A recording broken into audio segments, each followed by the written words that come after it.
Welcome to Rising. Happy Friday, everybody. We have a great show for you today. I'm joined this Friday by Amber Athey. Amber, it's a slow news day. There's not really much going on. Sure, apocalyptic sky, former president indicted, all very normal. Former President Donald Trump was indeed indicted for a second time yesterday related to his handling of classified documents after his term in office. Trump's lawyer confirmed he's facing 7 counts, including charges under the Espionage Act, obstruction of justice, destruction or falsification of records, conspiracy, and false statements. The former president shared this video online after news of his indictment. Let's watch. Very sadly, we're a nation in decline, and yet they go after a popular president, a president that got more votes than any sitting president in the history of our country, by far, and did much better the second time in the election than the first.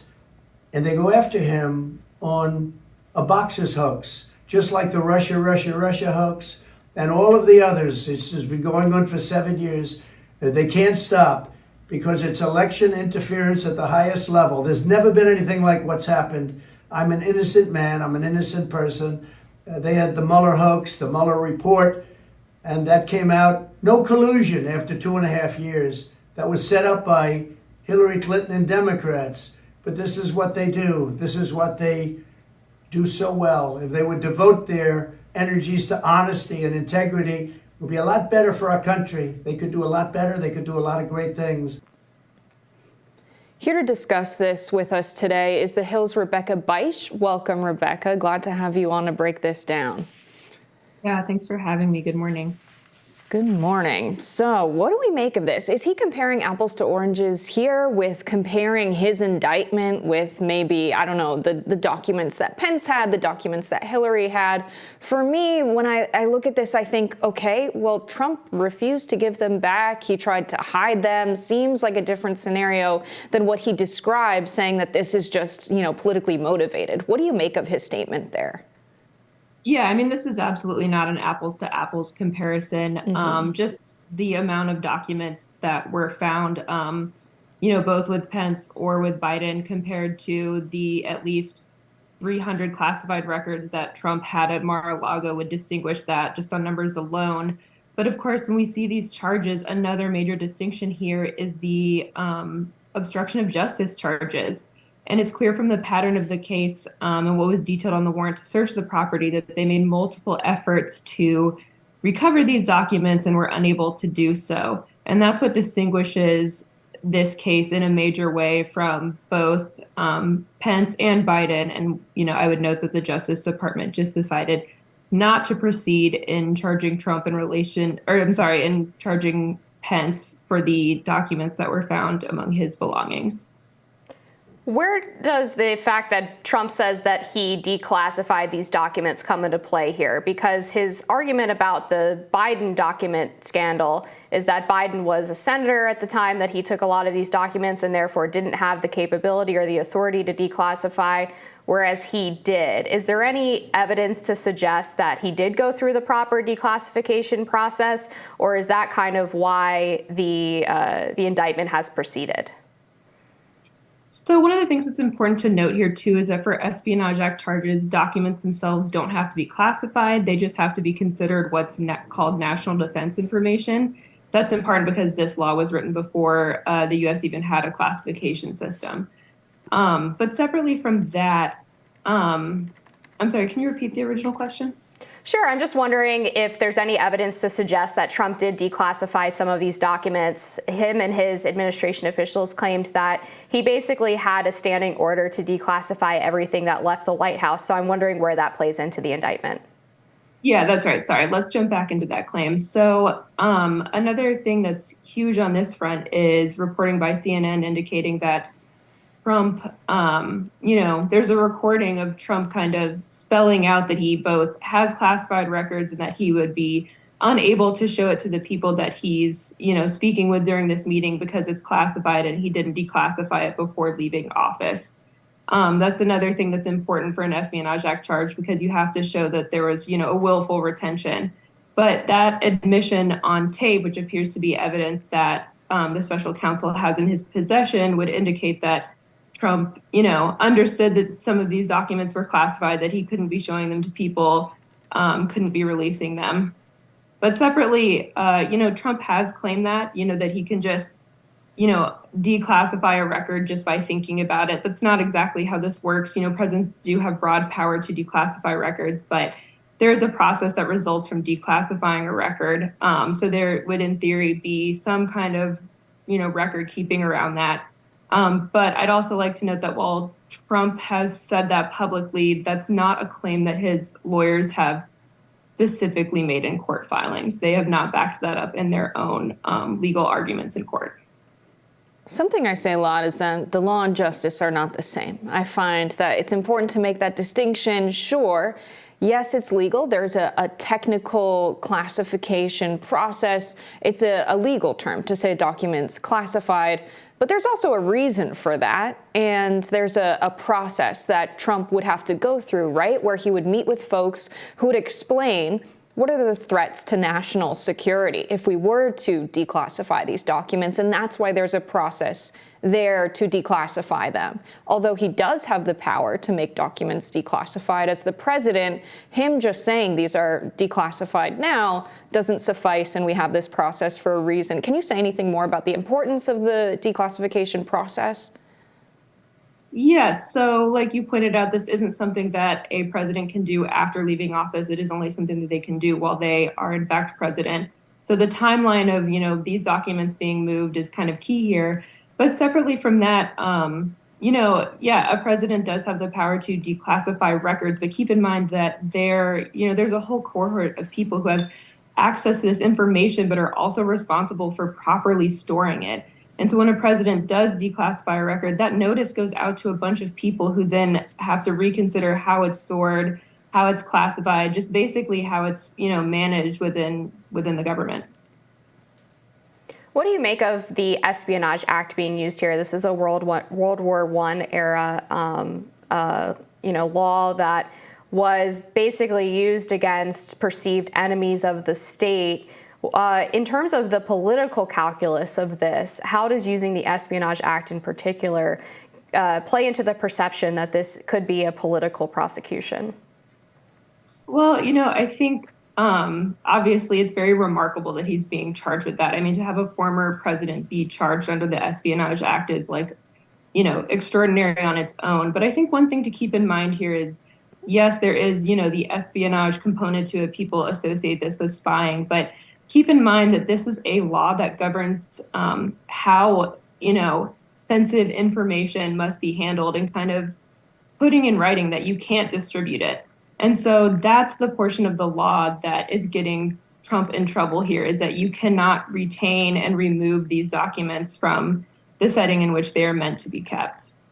So where we're at now with the former president being indicted for a second time, Republicans have just slammed what they say is Joe Biden's political persecution of his number one 2024 challenger.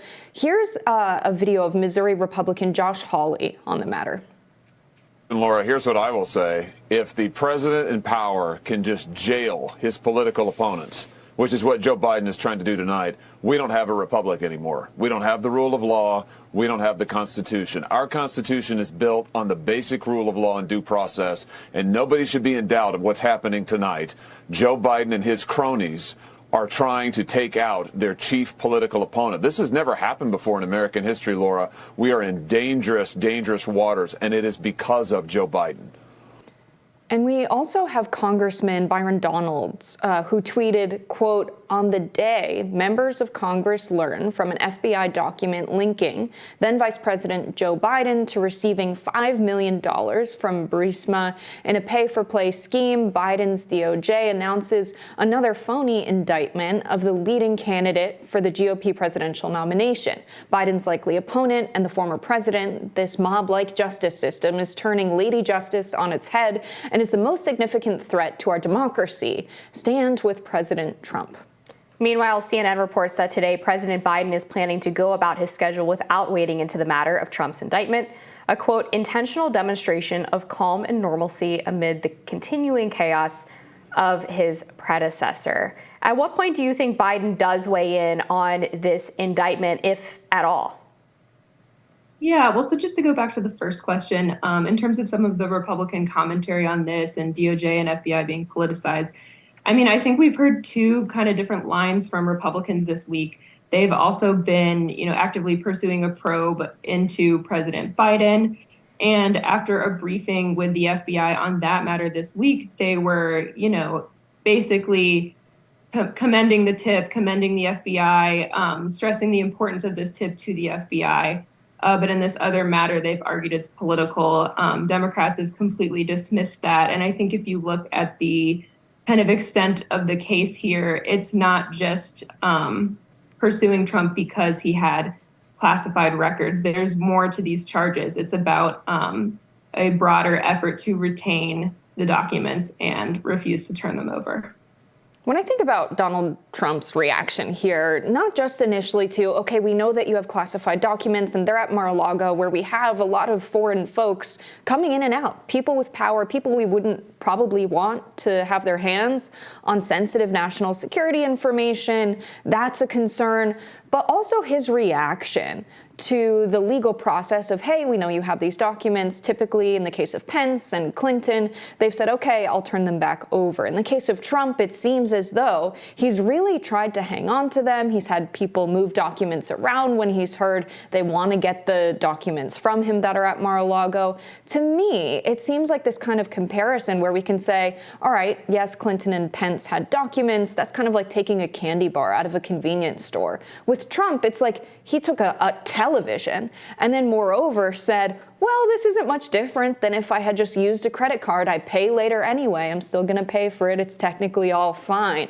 That's really the comparison I see. And then he's going to go write Truth Social tweets about it and brag about it. In the eyes of the law, it seems to me that most people, when they act that way after committing a crime, typically a judge gives them a harder sentence than when they have remorse and take accountability and say, I'm sorry, I'm going to do the legal process here. How much do you think that is at play with this indictment? How Trump has reacted to our legal process and system of justice?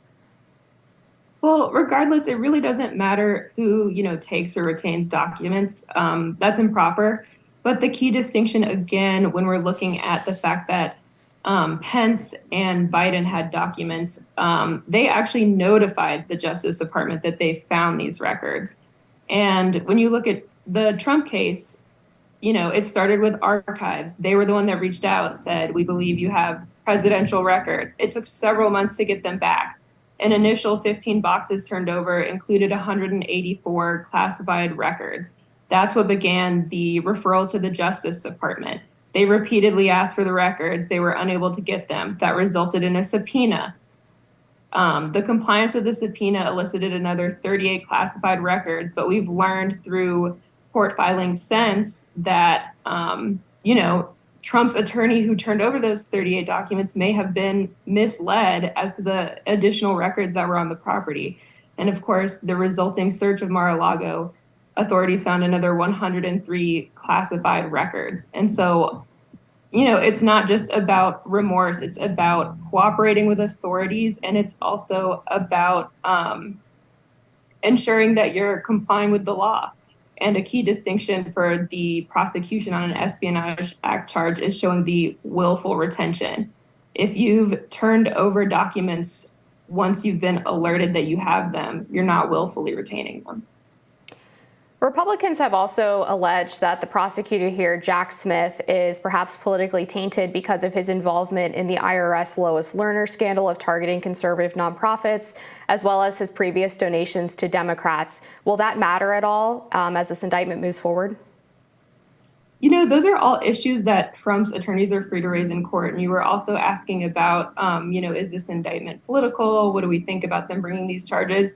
But at the end of the day, that's what the justice system is kind of designed to weigh these claims, right? There are going to be jurors who evaluate this in terms of the bigger picture of the evidence that the Justice Department has assembled, and they'll determine if they think, a conviction is warranted. Rebecca Beich, thank you so much for joining us and breaking this down. Thank you so much for having me. Really appreciate it.